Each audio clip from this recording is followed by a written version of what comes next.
နေလိုအမင်္ဂလာမလေးငါအစွမ်းကိုပြလိုက်မယ်အာတခင်မကြီ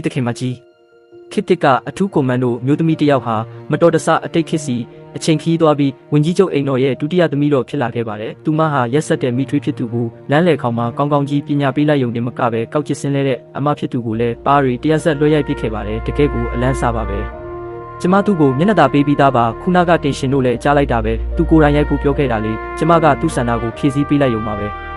ဒီအမျိုးသမီးဟာတကယ်တော့စနစ်တကျလေ့ကျင့်ထားတဲ့ခေတ်သစ်အထူးတပ်ဖွဲ့ဝင်စစ်တီတဦးဖြစ်ပါတယ်ဒါပေမဲ့လိုဝက်မစ်ရှင်တစ်ခုဆောင်ရွက်နေတော့သူမတို့အဖွဲ့ဟာတောနက်ထဲမှာငွေကြီးတစ်ကောင်ရဲ့တိုက်ခိုက်ခြင်းကိုခံခဲ့ရပါတယ်အရေးကြုံလာတဲ့အချိန်မှာသူမဟာအဖွဲ့ဝင်ကိုကယ်တင်နိုင်ခဲ့ရုံနဲ့မကပဲငွေကြီးကိုပါမောင်းထုတ်နိုင်ခဲ့ပါတယ်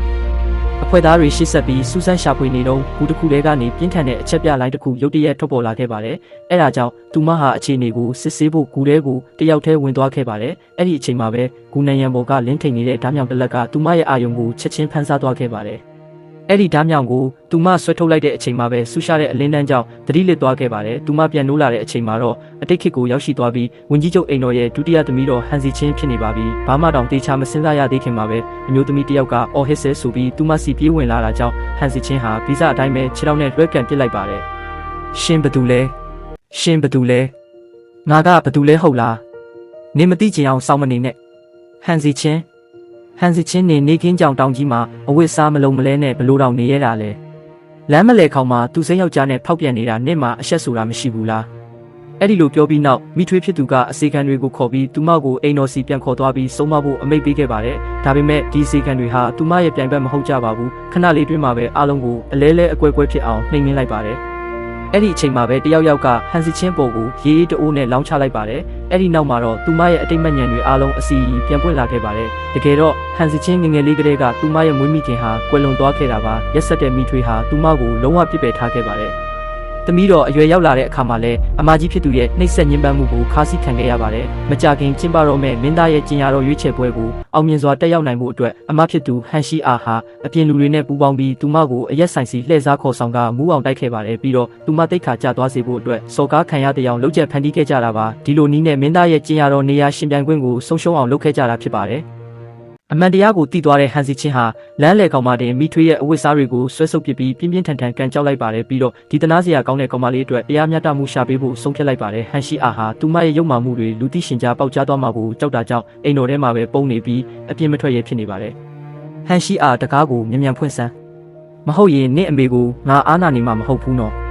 ဘာမှတတ်နိုင်ခြင်းမရှိတော့တဲ့အဆုံးဟန်ရှိအာဟာသူမနဲ့တွေ့ဖို့အိမ်တော်ပြင်ကိုထွက်လာခဲ့ရပါတယ်ဒါပေမဲ့အရက်ဆိုင်ကကိစ္စတွေကိုတော့သူမလုံးဝညှင်းဆိုခဲ့ပါတယ်ဒါတင်မကသေးပဲအရက်ဆိုင်မန်နေဂျာနဲ့ပတ်သက်သူတထေးချန်ကိုပါငွေဝယ်တိုက်ပြီးဟန်စီချင်းကိုမဟုတ်မမှန်ဆွဆွဲခိုင်းခဲ့ပါတယ်ဟန်ရှိအာနင်လှုပ်ထားတဲ့အလုပ်တွေကိုကြည်စမ်း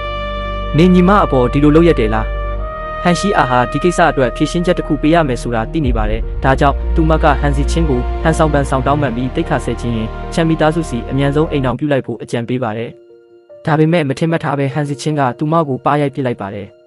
နှစ်ချက်စင်ရိုက်လိုက်ရလို့လက်တောင်နည်းနည်းနာသွားပြီးလောလောဆယ်ဒီလောက်နဲ့ပဲတော်ကြဦးစုအဲ့ဒီနောက်မှာတော့ဟန်စီချင်းဟာဝင်ကြီးချုပ်အိမ်တော်ထဲကိုရဲရဲဝံ့ကြီးဝင်သွားခဲ့ပါတယ်ဒါပေမဲ့ရက်ဆက်တဲ့မိထွေးကတော့ဒီအတိုင်းအလျှော့မပေးပါဘူးဟန်စီချင်းဟာအပြိုစင်ဘဝပျက်စီးသွားပြီဖြစ်လို့ချမ်မီသားစုစီလက်ထက်တာကပဲအကောင်းဆုံးလမ်းရွေးချယ်မှုလို့ပြောဆိုနေပါတယ်ပြီးတော့ဟန်ရှိအာကိုလက်ဖက်ရည်ကန်လန်းပြီးတောင်းပန်ခိုင်းပါတယ်လက်ဖက်ရည်ကိုလက်ခံလိုက်ရင်ကိစ္စပြတ်သွားပြီလို့သူတို့ထင်နေကြတာပါဒါပေမဲ့ဟန်စီချင်းကတော့လက်ဖက်ရည်ကိုကျမ်းပြင်ပေါ်တိုက်ရိုက်တွင်ချပစ်လိုက်ပါတယ်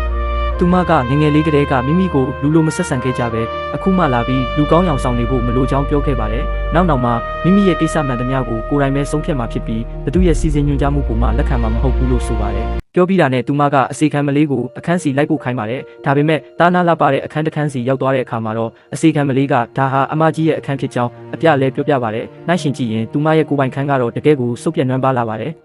ကျမကဒီမှာနေရတာလာ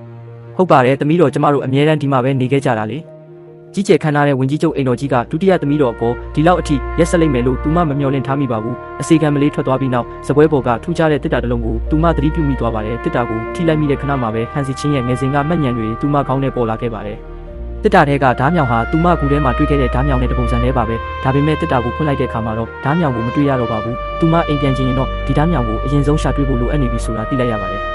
ဒ ဒီနေ့ဟာစတုထမြောက်မင်းသားရဲ့ကျင်ရတော်ရွေးချယ်ပွဲနေ့ဖြစ်ပါတယ်ချမ်းသာပြီးဂုဏ်တည်ရှိတဲ့မိသားစုတွေကသမီးပြိုတွေအားလုံးပွဲတော်ကိုတက်ရောက်လာကြပါတယ်မထင်မှတ်ပဲစတုထမင်းသားဟာဟန်စီချင်းကိုပထမဆုံးမြင်ချင်းမှာပဲသဘောကျသွားခဲ့ပါတယ်ဟန်စီချင်းနေ့မှာဘလို့အရေးချင်းတွေရှိလဲဆိုတာပြောစမ်းကျမဘာမှမတတ်ဘူးဒါဆိုဟန်ရှိအာကောနေ့မှာရောတခုခုတက်တာရှိလားကျမစောင်းတီးတတ်ပါတယ်ဖေဟာနင်ကစောင်းတီးမလို့လား